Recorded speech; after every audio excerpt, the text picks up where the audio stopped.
Welcome to my channel. The courtroom was packed, the air heavy with tension, as Cody Brown sat at the defendant's table, his eyes darting around nervously.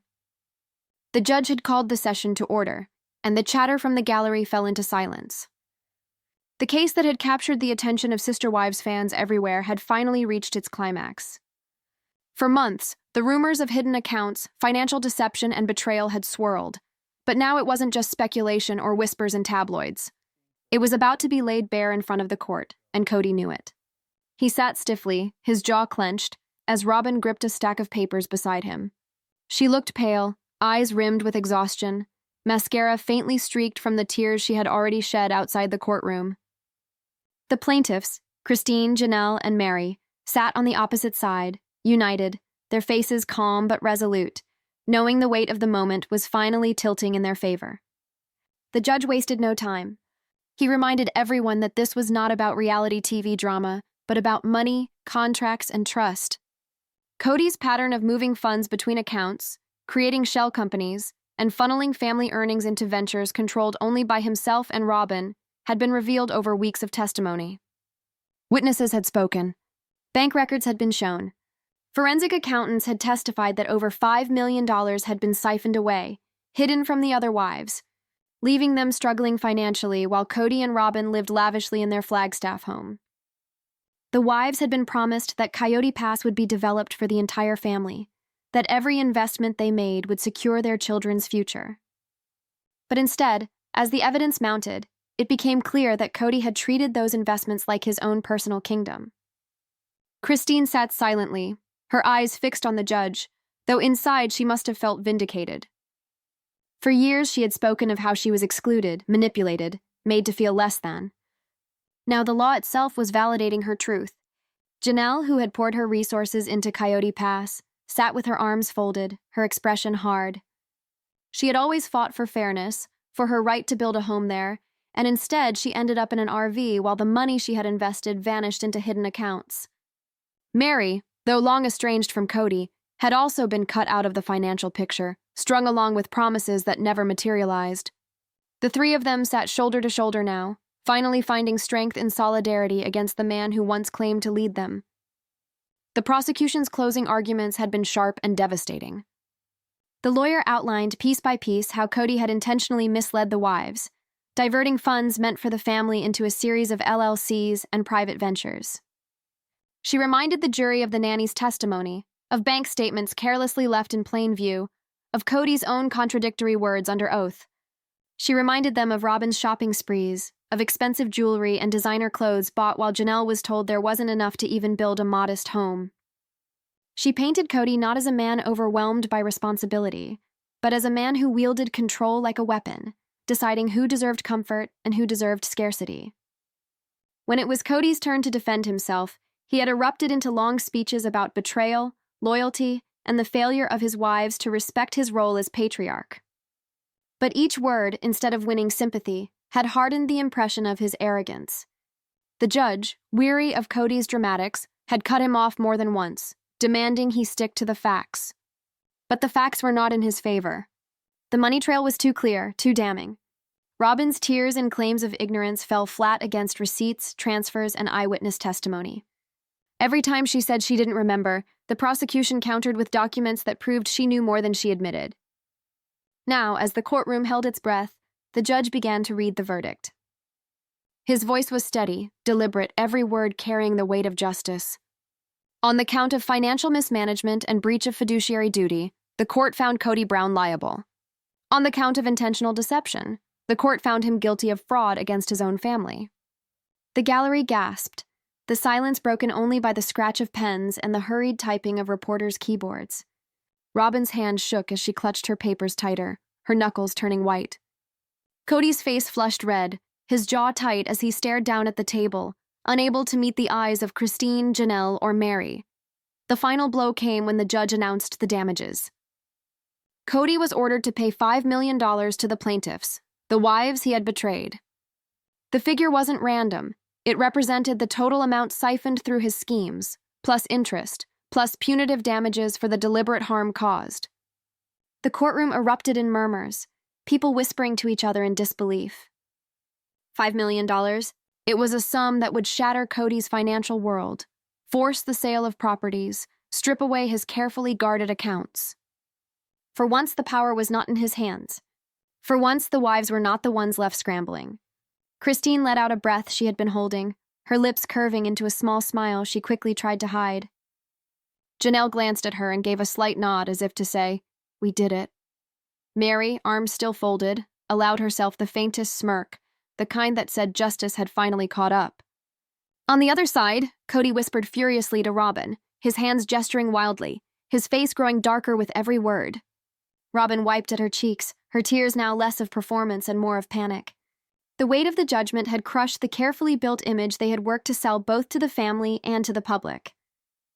But the story didn't end there. The judge paused, looked over the courtroom, and added a final note. This was not the end of investigations. There were still unresolved questions about additional accounts, about property transfers, about the full scope of Cody's financial dealings. The $5 million judgment was just the first chapter in what could become an even bigger reckoning. The wives had won this battle, but the war over assets, over land, over the future of Coyote Pass, was far from over. And as Cody slammed his hand down on the table in fury, the entire courtroom knew that this was only the beginning of a larger unraveling. The echo of the judge's ruling still hung heavy in the air as the courtroom began to stir with restless energy. Cody sat rigid, his fists clenched against the table, his jaw grinding with fury he could no longer mask. Robyn leaned toward him, whispering frantically, but her words could not drown out the weight of the $5 million judgment that had just been declared. Behind them, the gallery buzzed with whispers. Reporters typed furiously, fans of the Sister Wives saga murmured in shock, and even the lawyers on both sides seemed to recognize that this was not just another family dispute. This was history being written in real time. Christine, Janelle, and Meri remained seated, their postures calm, though their hearts surely raced. They had been waiting for this moment for years. Every humiliation, every lie, every tear shed over broken promises had built up to this very day. Christine glanced toward Janelle, and the two shared a knowing look. This victory was not just about money, it was about validation. For so long, they had been portrayed as bitter, resentful wives who walked away from Cody's dream. But now, in the eyes of the law, they were women who had been deceived, manipulated, and robbed. And they had been vindicated. The lawyers for the wives quickly rose, requesting clarification from the judge. They wanted to ensure that the ruling covered not only the damages awarded, but also the potential seizure of Cody's assets should he refuse to pay. The judge confirmed it. If Cody failed to comply, his Flagstaff mansion, vehicles, and even his stake in Coyote Pass could all be liquidated to satisfy the judgment. Gasps rippled through the room. Cody for the first time looked stunned. His bravado, the blustering confidence he had carried for so long, faltered under the realization that he could lose everything he had fought to control. Robyn pressed her hand to his arm, trying to calm him, but her own mask was cracking. Her tears weren't just for show anymore, they were for fear. The life of luxury she had enjoyed, the shopping sprees, the comfort of a stable home, all of it was slipping away. Without Cody's financial maneuvers, without the secret accounts, their lifestyle would crumble. The wives' lawyer turned toward the judge again, asking about the timeline for payment. The judge was firm. Cody had 90 days to arrange payment or risk immediate foreclosure and asset seizure. 90 days. 3 short months to raise $5 million that he no longer had the means to hide. The courtroom recessed, but the drama did not end there. Outside, a crowd of fans, reporters, and curious onlookers had gathered. Cameras flashed, microphones were shoved forward, and questions rained down on the wives as they emerged with their legal team. Christine spoke briefly, her voice steady but filled with emotion. She said justice had finally been served, that this was not about revenge, but about fairness. Janelle added that for too long, promises had been made and broken, and this judgment meant accountability. Meri, always more reserved, simply said that the truth had a way of coming out, no matter how long it took. The crowd erupted in cheers, their words echoing across social media within minutes. Cody and Robyn, in contrast, exited through a side door, shielded by security. But even then, reporters chased them, shouting questions. Cody snapped, yelling that the court had been biased, that the wives were liars, that this was nothing but a vendetta. Robyn tried to pull him away, her face streaked with tears, but the damage was already done. Every outburst was caught on camera, every bitter word broadcast live, reinforcing the image of a man unraveling under the weight of his own lies. Back inside, whispers circulated about the next steps. The prosecution hinted that the financial judgment was only part of the story. More investigations were underway into Cody's dealings with production companies, into the way money from the show had been funneled through shell accounts. There were also rumors of tax authorities taking an interest in the case. The $5 million payout was devastating, but what lay ahead could be even worse. For Cody, the nightmare had only begun. That night, social media lit up like wildfire. Clips of Christine's quiet smile, Janelle's fierce words, and Cody's angry tirade spread across every platform. Hashtags like "Aren't Cody Exposed," "Our Sister Wives Court," and "Justice for the Wives" trended for hours. Fans dissected every detail, from Robyn's smudged mascara to the stern tone of the judge. Analysts on entertainment shows called it the most dramatic downfall in reality TV history. Even those who had never watched Sister Wives were now drawn into the scandal, curious about the polygamous family whose financial empire had crumbled in front of the world. Inside the Brown family, the fallout was immediate. The children, already strained by years of tension, now faced the public embarrassment of their father being branded a fraud. Some sided openly with their mothers, posting subtle messages of support on social media. Others remained silent, torn between loyalty and disillusionment. Cody, meanwhile, was reportedly furious behind closed doors, lashing out at Robyn, blaming her for not being strong enough in court, for crying too much, for failing to convince the jury of their innocence. But deep down he knew the truth. It wasn't Robyn who had sunk them. It was his own greed, his own arrogance, his own belief that he could control everyone and everything without consequence. The wives, though victorious, knew the battle wasn't over. Collecting the $5 million would not be easy. Cody had always been cunning, always one step ahead with his shell companies and hidden accounts. Their lawyers prepared for the possibility that he would stall, delay, and attempt to shield assets. But now they had the power of the court behind them. They had subpoenas, court orders, and the momentum of a public victory. Cody could no longer operate in the shadows. Every move would be watched, every hidden dollar hunted down. And so the stage was set. The first chapter of this courtroom saga had closed, but many more were waiting to unfold. The wives had won big, but Cody's refusal to accept defeat hinted that this was far from over. Behind the scenes, whispers suggested that more secrets lay hidden, secrets that could shake the foundation of everything the Browns had built. And as the sun set on that historic day, one thing was clear. The truth was finally catching up to Cody Brown, and the reckoning had only just begun. The days following the judge's $5 million ruling were nothing short of chaos, both inside the Brown family and in the public eye. Cody had always believed he could control the narrative, that he could bend the truth to his will, and that no one would ever truly hold him accountable. But the courtroom had changed everything. For once, he wasn't the patriarch with all the power. He was just another man standing before the law, stripped of his authority, forced to answer for years of lies and manipulation. That reality was slowly sinking in, and his fury grew by the hour. Behind closed doors, Cody paced the floors of his Flagstaff mansion, barking into the phone as he scrambled to find legal loopholes, desperate to shield what little wealth he had left. Robyn trailed behind him, her face still streaked from tears, clutching paperwork she barely understood. The mansion, once a symbol of triumph, now felt like a gilded cage, every corner filled with the weight of financial ruin. Bills stacked up on the kitchen counter, foreclosure notices loomed in the shadows, and whispers of investigators closing in left the household tense and unsteady. The wives, on the other hand, were embracing the shift in power. Christine, who had fought the longest battle against Cody's control, finally allowed herself to breathe.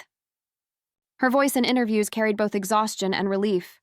She told cameras that while money was part of the case, the real victory was the recognition that their pain had not been in vain. Janelle echoed her sentiments, explaining how she had spent years begging for financial transparency, only to be gaslit and dismissed. Now the courts had validated what she had known all along. Cody had hidden assets, siphoned funds, and left his wives and children struggling while he built a private empire with Robyn. Meri, though quieter, had begun to show her strength again. For years, she had been the most isolated, the most sidelined, yet now she stood firmly with Christine and Janelle. Reporters noted the way she carried herself differently, as though the ruling had lifted a burden she had carried for decades. Fans online praised her resilience, and for the first time in years, Meri was not seen as the forgotten wife, but as part of the team that had fought back and won. Meanwhile, the court's 90-day deadline loomed large. Cody's lawyers argued that the amount was excessive, that the wives didn't deserve such a payout, but the judge was unmoved. Every attempt at appeal was met with the same response. The evidence was overwhelming, the fraud undeniable. Each day that passed brought Cody closer to the deadline, and whispers began to circulate about what assets he might lose. Would the Flagstaff mansion be seized? Would Coyote Pass finally slip out of his grasp?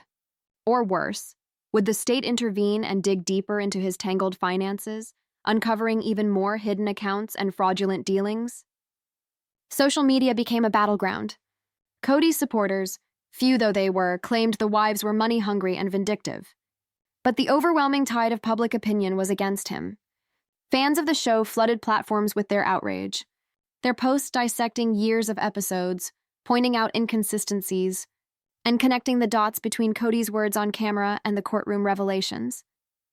Hashtags like Coyote Pass fraud and Justice for the Wives trended daily, while memes portraying Cody as a con man spread like wildfire. For the first time, Cody wasn't just losing in court. He was losing in the court of public opinion, too. Inside the family, the children were caught in the storm. Janelle's kids, who had long spoken out against Cody's rules and favoritism, felt vindicated. They supported their mother proudly, standing by her in public and on social media. Christine's children, who had endured years of watching their mother's heartbreak, celebrated the ruling as justice long overdue. Even some of Meri's children, once distant from the family drama, voiced their support. But on Cody's side, things were unraveling. His bond with Robyn's children grew strained under the weight of stress. Once sheltered in the bubble of privilege, they now faced ridicule and questions about their parents' integrity. The fractures were widening, and even Robyn could no longer shield them from the truth. Financial analysts on television began speculating about what Cody's next move might be. Some believed he would declare bankruptcy, attempting to protect himself through legal loopholes. Others argued that bankruptcy would open the door to even more investigations, potentially exposing a network of shell accounts and fraudulent dealings he had worked so hard to keep hidden. Either way, the walls were closing in. Cody could stall, he could shout, he could cry foul. But the truth was clear. He was cornered. And there was no easy escape. But perhaps the most shocking development came when whispers began about a possible criminal investigation. What had started as a civil case for damages might not end there. Investigators were reportedly looking into whether Cody's manipulation of funds rose to the level of criminal fraud. If charges were filed, Cody wouldn't just be facing financial ruin, he could be facing prison. And with that possibility hanging in the air, the wives' victory took on an even deeper meaning. They weren't just reclaiming money, they were exposing the full scope of Cody's deceit. The world watched as the 90-day clock ticked away, waiting to see if Cody would pay, if the mansion would be seized, or if new charges would emerge.